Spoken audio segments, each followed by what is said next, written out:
মেঘলা আকাশ, তার সাথে পড়ছে ঝিরিঝিরি বৃষ্টি। লোকে এই ওয়েদারে কি খায় বলো? খিচুড়ি, বেগুন ভাজা, ইলিশ মাছ ভাজা, এইসব। আর এই দেখো আমি খাচ্ছি মাটন। কি করব বলো, যেদিন বাড়ি থাকি মনে হয় একটু আলাদা কিছু রান্না করি, কারণ মাটনটা খেতে সত্যি আমার ভালোই লাগে। হ্যাঁ, তা বলে আবার খিচুড়ি খেতে ভালো লাগে না এমনটা নয়, বাট আজকে ওর আবদার, তার জন্য বললাম যাও নিয়ে আসো, করে দিচ্ছি। ও নিয়ে আসতে আসতে আমি মাটনটাকে না দই, হালকা তেল আর নুন দিয়ে ম্যারিনেট করে একটু আটকে রেখে ফ্রিজে দিয়ে দিয়েছি আধ ঘন্টা মতন। তোমার হাতে যেরকম সময় থাকে দিয়ে দেবে, আর না থাকলেও কোনো ব্যাপার না, সঙ্গে সঙ্গে করে নেওয়া যাবে। কিন্তু আমি আজকে একটু লাল লাল পাতলা পাতলা ঝোল করবো, তো তার জন্য ভাবলাম ম্যারিনেটটা করে রাখি, তাহলে খুব সফট হবে। বলতে বলতে আলুটাও ভেজে নিলাম, আর এদিকে মশলার জন্য আদা, রসুন, শুকনো লঙ্কা, কাঁচা লঙ্কা সব একসাথে পেস্ট করে নিলাম। একটু ফাইন পেস্টই করেছি, আর হাতে হাতে পেঁয়াজ, টমেটো এসবও কেটে নিলাম।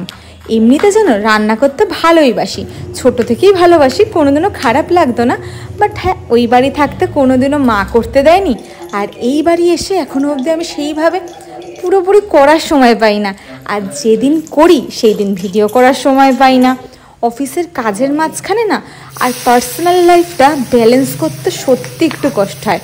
যাই হোক, গল্প করতে করতে তোমাদের তো বলতেই ভুলে গেলাম, কড়াইতে সর্ষের তেল দিয়ে তার মধ্যে ফোড়ন দিয়ে দিয়েছি।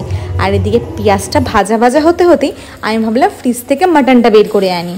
এবার দেখো, টমেটোটা হালকা করে ওর মধ্যে দিয়ে হালকা ভাজা করব, একদম ডিপ ফ্রাই করিনি। হালকা ভাজা হতে হতেই মাটনটা ওর মধ্যে দিয়ে ওটাও একসাথে একটু কষাতে থাকবো। একটু কষানোর পর ওর মধ্যে পেস্টটা দিয়ে দেবো, যেই পেস্টটা আমি এক্ষুনি বানিয়ে রেখেছিলাম, ওই আদা, রসুন, কাঁচা লঙ্কা, শুকনো লঙ্কা সব দিয়ে ওটাই দিয়ে দেবো।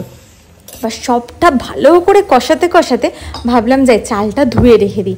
এই চালটা ধুয়ে ভিজিয়ে রাখলে জানো তো খুব সলা সলা সুন্দর সুন্দর ভাত হয়, তার জন্য চালটা ধুয়ে রেখে দিলাম। আর এদিকে দেখো মাটনটা থেকেও জল ছেড়ে দিয়েছে, তাই নুন, হলুদ, লঙ্কার গুঁড়ো, জিরে গুঁড়ো আর হচ্ছে মিট মশলা সব একসাথে দিয়ে এটাকে আবার কষতে হবে। এবার স্লো আঁচ করে দেবে, নালে কিন্তু নিচে লেগে যেতে থাকবে। এবার যতক্ষণ কষো ততক্ষণ না তেল পুরো ছেড়ে দেয়। এই দেখো কালারটা এখনই কত সুন্দর চলে এসেছে না? এখন তেলটাও ছেড়ে দিয়েছে, তাই ভাবলাম যে আলুটা হালকা ভেজে রেখেছিলাম ওটা দিয়ে দিই। আর হালকা ধনে পাতা দিয়েছি, খুব একটা মাটনে আমি ধনে পাতা দেওয়া পছন্দ করি না, তা একটু ফ্লেভারের জন্য অল্প একটু দিয়েছি। তারপর ওটা দিয়ে সামান্য কষিয়ে এবার প্রেশার কুকারের মধ্যে কষানো মিক্সচারটা দিয়ে এবার গরম জল দিয়ে দেবে। সবটা একসাথে দিয়ে এবার প্রেশারে দিয়ে 4 থেকে 5টা সিটি দিয়ে দেবে, ব্যাস রেডি হয়ে যাবে। দাঁড়াও, এখন একটুখানি বাকি আছে, কাছাকাছি পৌঁছে গেছি। আর এই দেখো নেমে গেছে। এবার দিয়ে দেবে হালকা ঘি আর তার সাথে গরম মশলা, এবার পুরো রেডি হয়ে যাবে। এবার তোমার যদি মনে হয় তুমি পাতলা পাতলা ঝোল খাবে তো ওই অবস্থাতেই নামিয়ে নেবে, আর যদি মনে হয় যে কষাবে তাহলে ওটা আরেকটু ভালো করে কষালে তেল ছেড়ে দেওয়ার আগে নামিয়ে নেবে। আর সাথে আমি কেটে নিয়েছিলাম স্যালাড আর সাদা ভাত আর একটু রায়তা।